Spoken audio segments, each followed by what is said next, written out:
First off, let me start by saying this, that the Harry Reid finally brought the Paul Ryan budget, Medicare destroying budget, to a vote in the Senate. They knew this was going to lose, but they basically want to put everybody on record. People call it theater. I got news for you. That's what politics is. And there's nothing theatrical about this whatsoever. If I'm a voter and I go into the booth, it's a very specific, could be one of the biggest questions I have. Do you want to destroy Medicare or not? And so I'm glad this isn't about theater. This is about democracy as far as I'm concerned. They knew it was going to lose. So what? So what? Can you, either one of you guys tell me right now which Republican voted against this plan? Without looking at it? Wait, I think I know. Did you look? I did not look just now. I did. Right, but my point is, I wouldn't have guessed. I knew Scott Brown wasn't going to vote for it. Olympia Snowe, Susan Collins voted against it. Lisa Murkowski of Alaska. And Rand Paul of Kentucky, because it didn't go far enough in destroying everything. And then Scott Brown, of course, cries about it. It's not right to make me go on the record.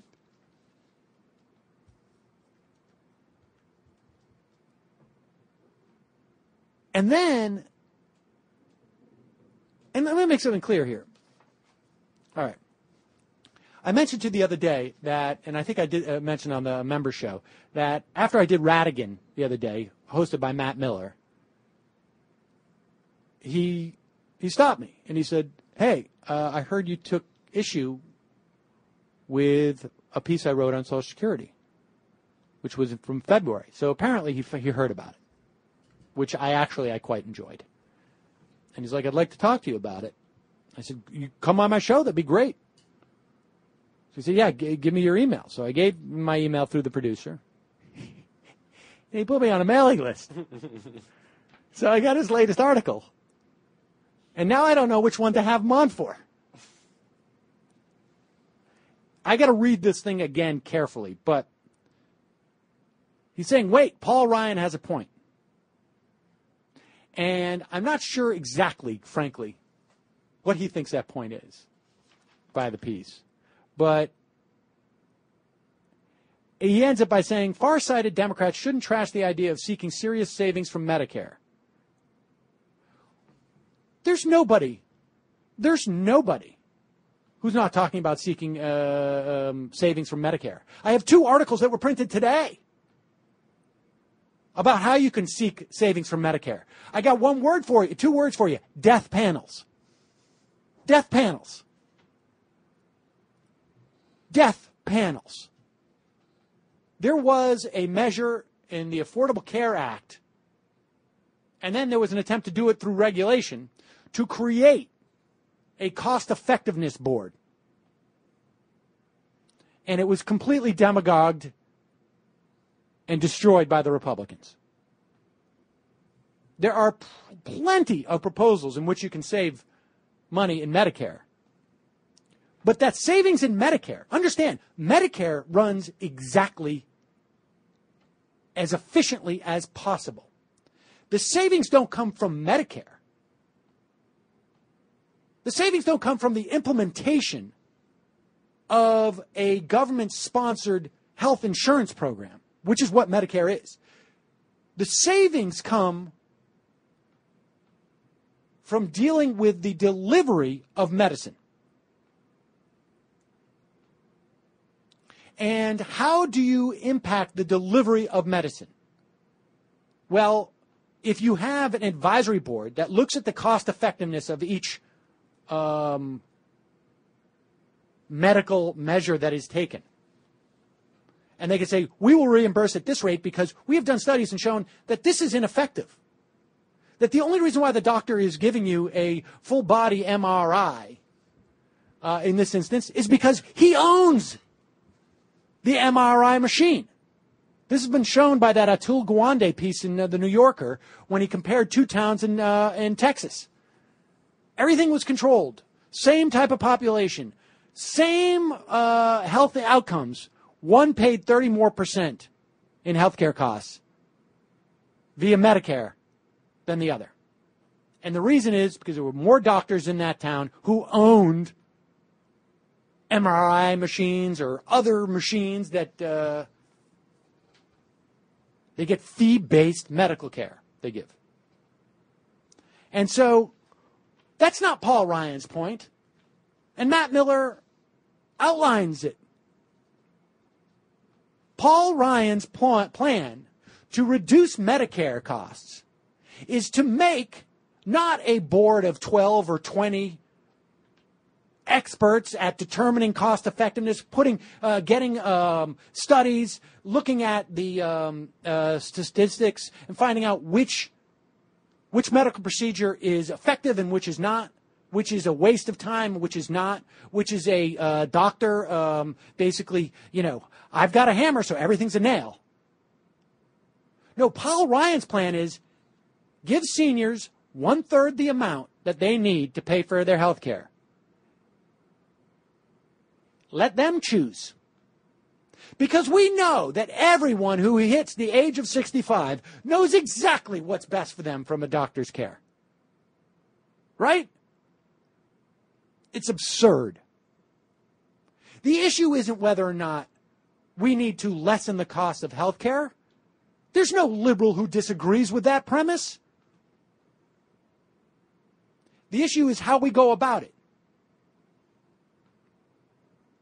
I can't even buy a freaking TV and know which one I'm going to buy. You're telling me that it's going to be my responsibility to make an informed decision about what to do if, I've got I've got blood in my stool?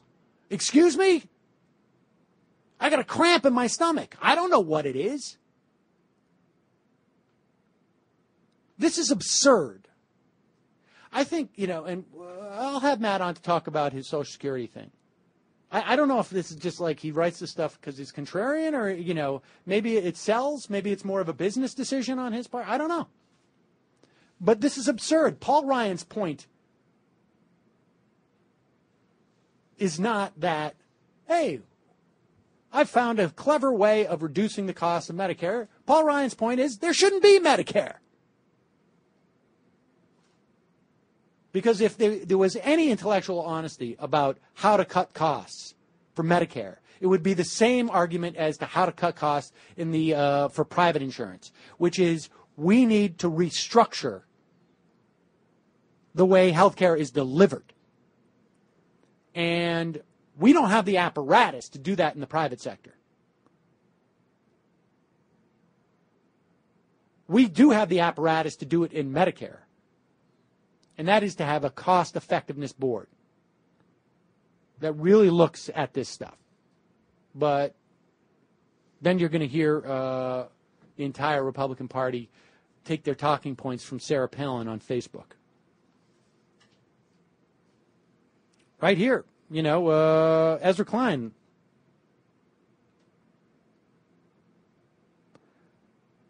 Outlines the 3 different options on how you can lower costs. One option, which every other developed nation employs, is to simply use the blunt force of government purchasing power to set low prices. In other words, if you have a single payer, or if you're providing prescription, Medicare D prescription coverage, and you have the ability to buy a bucket load of this stuff, price drops. We don't do that in this country. Because that's contrary to the market. Although it isn't contrary to the market if I was in the private industry. If I was buying 5,000 reams of paper, it would be much cheaper than what I buy now. The Ryan plan is another option, which is to basically just say, we're going to price people out of care.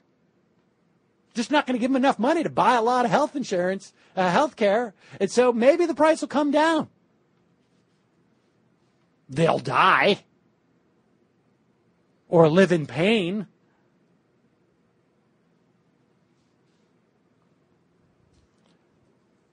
But then he goes on to say basically the best option is finding savings in the healthcare system itself. The best estimates suggest that 1/5 and 1/3 to 1/3 of all our care is wasted. But figuring out which treatments are helpful and which are hurting is easier than done. Another piece in, I think it's in the Times, by a doctor, Rita Fredberg, goes through some of those things that are wasteful things. Apparently, there's no point in treating prostate cancer at age 75, because if you haven't gotten it before then, prostate cancer takes a long time to kill you, and anything you would do to stop it would be more problematic for you at age 75. And if you haven't, if it's not rapidly moving at that point, apparently everybody dies. If you're 75 or older, everybody dies with prostate cancer. Just most people don't die from it.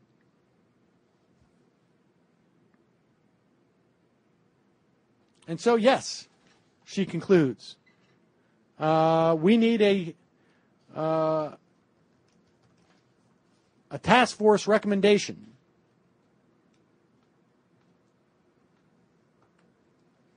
a task force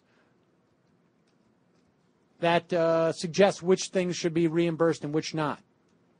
But we can't have that task force have the ability to actually implement these things because it's too politically, because we get death panels. That's why. We get morons in the Republican Party who say death panels. So if Matt Miller is going to write his piece, it should not be, hey, wait a minute, Paul Ryan has a point. It should be, hey, wait a minute. If Paul Ryan really believes in what he's saying, then he should turn around and start chastising his party for acting like a bunch of 4-year-olds.